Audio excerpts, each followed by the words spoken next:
What happens when a country superstar known for his calm charm walks straight into the lion's den and ends up facing one of TV's sharpest, most unforgiving hosts? When Blake Shelton sat across from Joy Behar on The View, it wasn't an interview. It was an ambush in broad daylight. Within minutes, smiles turned into daggers, polite laughs into open fire, and the morning talk show turned into a battlefield where words cut deeper than any headline. Because on that day, Blake Shelton didn't just defend himself, he tore down everything Joy Behar thought she could use against him. Live in front of millions. Trust me, this talk show won't disappoint you. It'll be worth every second of your time. The lights inside the View studio burned bright that morning. Warm, sharp, almost blinding. The audience was buzzing, a mix of laughter, whispers, and camera flashes bouncing off the glossy table. Whoopi Goldberg was in her usual seat, calm and collected. Sarah Haynes looked genuinely excited, clutching her cue cards like it was Christmas morning. Sunny Hostin scrolled through her notes, always the voice of reason. And then there was Joy Behar. Arms crossed, smile tight, eyes locked on the stage entrance like a cat waiting for the mouse to make the first move. A producer's voice called out, "We're live in 5, 4, 3. The music cue hit, the audience cheered, and Whoopi leaned forward with her easy grin. "Welcome back to The View. Today we've got a special guest, a man who's conquered country music, television, and the hearts of millions. Give it up for Blake Shelton." The audience erupted. The doors swung open, and Blake walked in. Tall, easy smile, cowboy hat perfectly tilted. He waved to the crowd, tipping his hat like he was greeting old friends back home in Oklahoma. "Morning, ladies," he said, flashing that grin that had sold out arenas.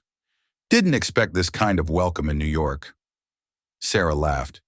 "We try to make people feel at home here." Joy chuckled under her breath. "Oh, I'm sure you feel right at home, surrounded by cameras, bright lights, and women who don't buy into fairy tales." Blake turned toward her, still smiling, but there was already a glint of something sharper in his eyes. "Well, Joy, I reckon that depends on what kind of fairy tale you're talking about." The audience laughed, sensing the tension but enjoying the tease. Joy smirked, leaning forward with that tone that always meant trouble. "You've said before you love small-town values. Tell me, what does that mean exactly? Because from where I'm sitting, you've been living the Hollywood life for a long time. Fancy suits, private jets, judging on The Voice. Doesn't exactly scream small town to me." The crowd murmured. Even Whoopi raised an eyebrow. It was early for a hit that hard. Blake leaned back in his chair, calm as ever. "You're right, Joy.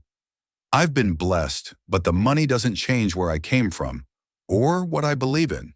Joy laughed, short and sharp. "Oh, please. You've been in LA longer than half the people in this room. You're about as small town as my Uber driver." Blake's smile faltered just slightly. He adjusted his hat, his voice dropping lower. "I still call my mama every Sunday. Still pay my cousin to run my old family place. Still know every word to the church hymn I grew up singing." "You can't fake that." Joy's eyebrows shot up. "I'm not saying you're faking it, Blake. I'm just saying it's easy to sing about dirt roads when your driveway's marble." That line landed like a slap. Even Whoopi winced. The audience gasped, unsure whether to laugh or hold their breath. Blake let the silence hang for a moment, then gave a slow grin. "Guess marble doesn't sound as good in a song." A few people chuckled nervously, but Joy wasn't done. "Tell me," she pressed, "when was the last time you actually lived in one of those small towns you romanticize? Or is that just a marketing strategy these days?" Blake's smile was gone now. "I lived it for 20 years before I ever picked up a mic. You want to talk about real life? Try growing up where your dad works 14-hour shifts and still finds time to fix a neighbor's fence. That's what I write about." Joy tilted her head, that mocking half grin back on her face. "That's sweet. But you've turned it into a brand, haven't you? You sing about struggle while cashing checks from people who still live it." Blake leaned forward, elbows on the table, his voice low but steady. "You think writing about where I come from is exploitation? Maybe that says more about you than me." The crowd gasped again. Whoopi subtly motioned to the control booth, a silent plea for commercial, but Joy didn't blink. "Oh, I'm fine," she said, her voice like honey over glass. Just didn't expect the cowboy charm to come with such a thin skin. Blake smiled again. Not the kind from TV, but something colder, harder. Don't mistake decency for weakness, Joy. They're not the same thing. Joy leaned back in her chair, smirking like she'd found the button she wanted to press. Guess we'll find out. For a moment, nobody moved. No laughter, no chatter. Just two people, a country singer and a talk show host, staring each other down on live TV. The tension was already humming under the surface, but Joy was the first to rip the mask off. She leaned forward, voice sharp enough to slice through the air. So, Blake, she said, smiling that tight, sarcastic smile, you sing about honesty and hard work. But let's be real. You live in mansions. You've got private chefs and staff. When was the last time you actually lifted a finger for something other than a guitar? A few people in the crowd gasped softly. Whoopi shot her a warning glance, but Joy didn't care. She'd drawn blood and wanted more. Blake chuckled, but his eyes said something else. The easy charm was fading, replaced by a quiet kind of anger. Having a roof doesn't erase where I came from, he said evenly. You ever built something, Joy? Anything at all, without tearing someone else down in the process? Joy's smirk faltered just a bit, but she quickly recovered. Oh, please. Don't try to play the victim, cowboy. You built your career selling a fantasy. That down-home, barefoot, front porch story. You make people believe you're just like them, while cashing checks that prove you're not. The room went cold. Sarah fidgeted with her notes, searching for a way to interrupt. But Whoopi gave her a subtle shake of the head. This was already too far gone. Blake took a slow breath, his hands gripping the edge of the table. You think honesty disappears when someone succeeds? I still remember working 12-hour shifts with my dad. You don't forget that just because your mailbox gets bigger.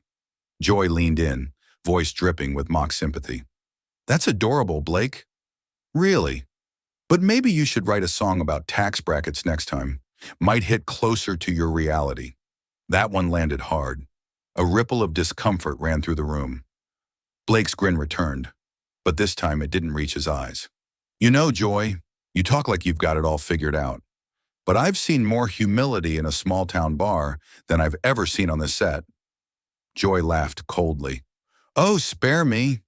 You sell the image of a humble man, but all I see is a salesman in a cowboy hat. Blake's eyes narrowed, his voice dropping low, the words sharp and deliberate. And all I see, he said, is someone who confuses cruelty with courage. Silence. The kind that doesn't breathe. The crowd froze. Nobody dared clap, laugh, or even whisper. Joy's smirk was gone. Blake sat back slowly, jaw tight, every inch of him radiating calm defiance. Whoopi finally broke the silence with a nervous laugh. All right, folks, maybe we should talk about the album. But it was too late. The line had been crossed. Joy leaned forward across the glossy studio table, her tone colder now, the warmth from earlier completely gone. Let's drop the act, Blake, she said, voice tight and deliberate. You make millions singing about people you left behind. You built an empire selling a fantasy to folks who still think the world stops at the county line. Blake met her stare without flinching. His smile was gone, replaced by something quieter, more dangerous. And you, he said slowly, make millions mocking the people who built this country. Guess we both have our talents. The audience let out a low murmur, half gasp, half disbelief. The tension had officially turned into static. Joy straightened in her chair, eyes narrowing. You glorify ignorance, she fired back. You make people proud of being out of touch, of rejecting facts, rejecting progress. Blake didn't blink. His voice stayed low, steady, cutting through her words like a knife. No, he said, I glorify decency. You should try it sometime. The room went still. That one landed like a punch. Joy froze, her jaw tightening. She let out a dry laugh, but it sounded forced. Decency? Is that what you call pretending America never changed? Blake leaned in, elbows on the table, his tone calm but heavy with conviction. No, that's what I call remembering what made it worth saving. For a second, there was no sound at all. just the faint hum of the studio lights. The air felt thick, electric. Joy broke the silence first. "You know, Blake," she said with a mocking tilt of her head, "you sound like one of those small-town preachers who blames every problem on the big bad city." Blake's response came fast, sharp as a whip. "And you sound like someone who's never left hers." The crowd reacted instantly. Gasps, murmurs, a few nervous laughs. Whoopi's hand went to her face. Sarah looked like she wanted to disappear. Joy pushed back in her chair, voice rising, frustration bleeding through. "You think you can come on here and act like some kind of moral hero just because you wear boots and talk slow?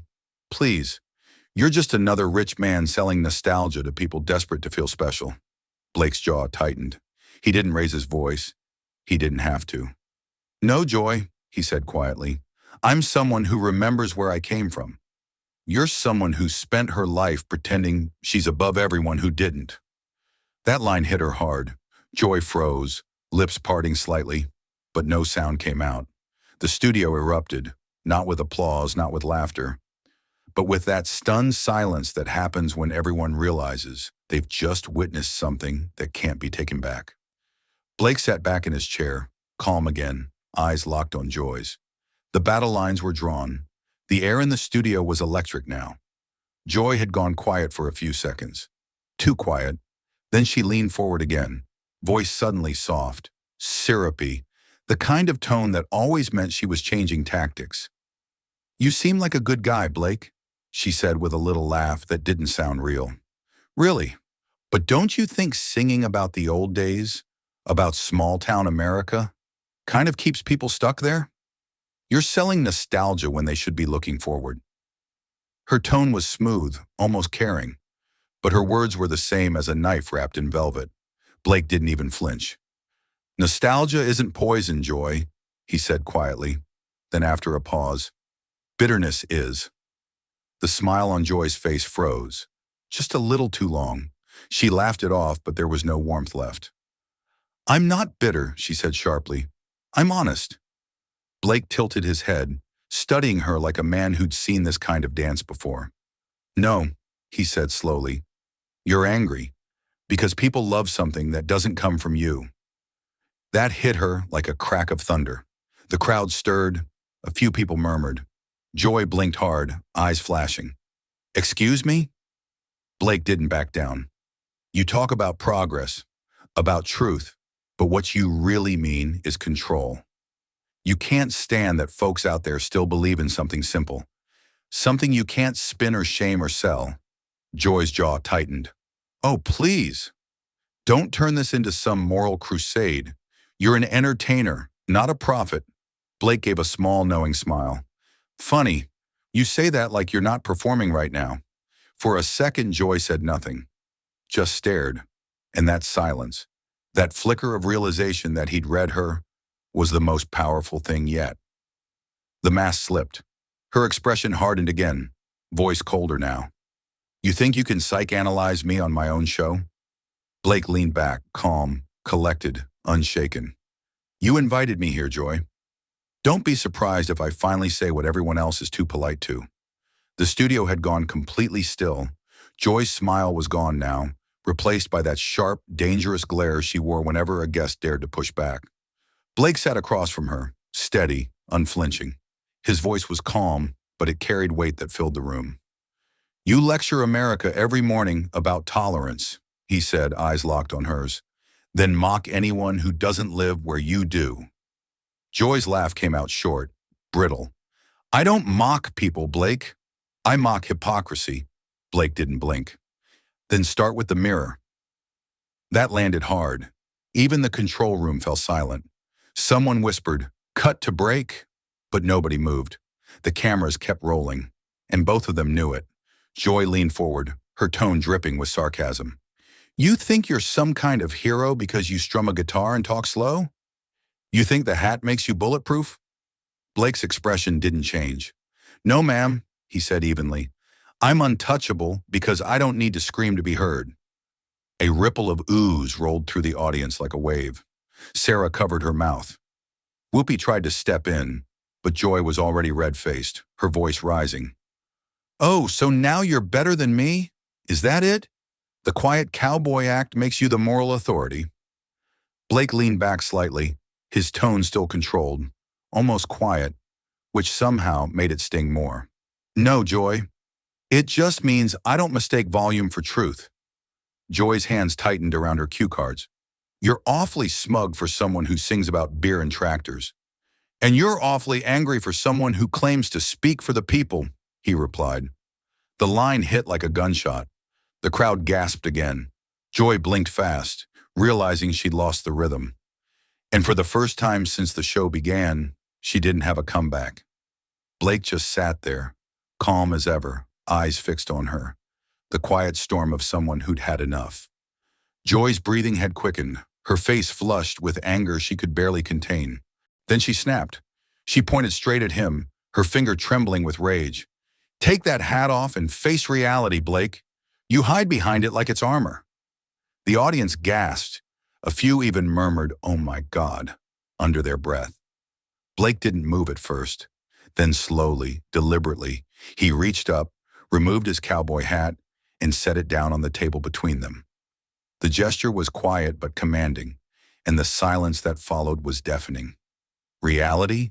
He said, his voice low and steady. You want real joy?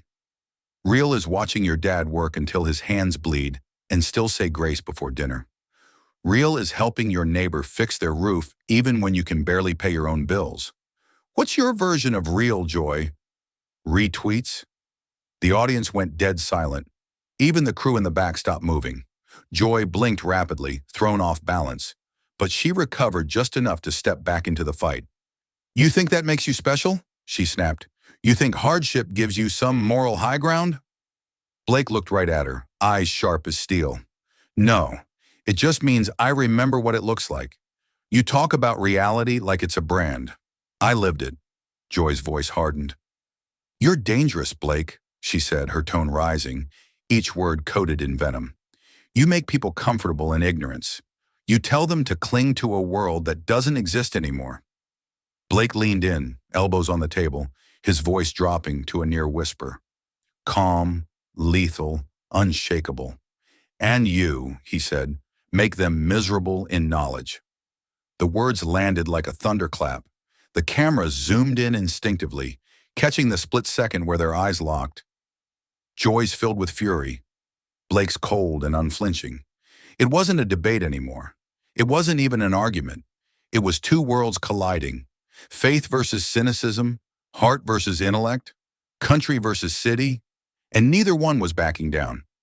Joy tried to steady her breath, her knuckles whitening against the table. Blake sat still for a long moment, the tension thick enough to choke on. Then, without warning, he turned his eyes toward the main camera. Not at Joy, not at the hosts, but straight through the lens, as if speaking to every living room in America. You call it progress, he said, voice calm but cutting, when people forget their neighbors. You call it enlightenment when they stop believing in anything but noise. You celebrate division and call it awareness. If that's your truth, he paused, eyes narrowing, then keep it. The room was dead silent. The audience didn't move, didn't clap. Even the air seemed to stop. Then Blake turned back to Joy, his voice colder, steadier. But don't preach it to me. Joy blinked hard, caught between fury and disbelief. How dare you question my integrity? She snapped, her voice shaking slightly. You come on my show, take cheap shots, and lecture me about values? Blake smiled, not kindly but knowingly. Integrity isn't what you say on air, Joy, he said softly. It's what you stop yourself from saying when the cameras roll. Joy froze. The line hit her like a punch. There was nowhere to go, no witty comeback left in her arsenal.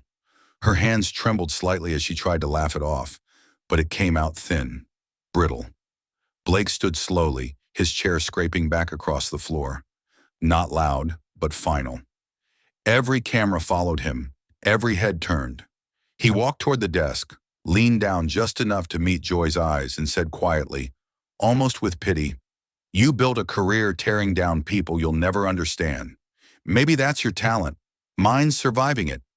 Joy's lips parted, her face red with anger and humiliation.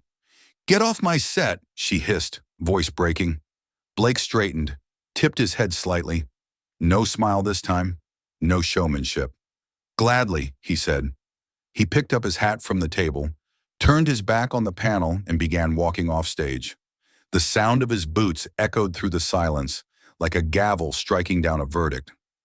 Joy stood frozen, breathing hard, her hands gripping the table just to keep steady. For the first time in her career, she wasn't the one with the last word, and everyone watching knew it. The studio fell silent long after Blake Shelton was gone. Just the echo of his footsteps and the weight of everything he'd said. That clip didn't just go viral, it split the country. Some called him arrogant, others called him brave, but no one, not a single person, could say he didn't mean every word. So what do you think? Was Blake right to walk out, or did Joy push him too far? Let me know your thoughts in the comments below. If you want more unbelievable moments like this, where the truth hits harder than the headlines, make sure to subscribe, hit that notification bell, and share this story with someone who still believes in speaking their mind. Thanks for watching.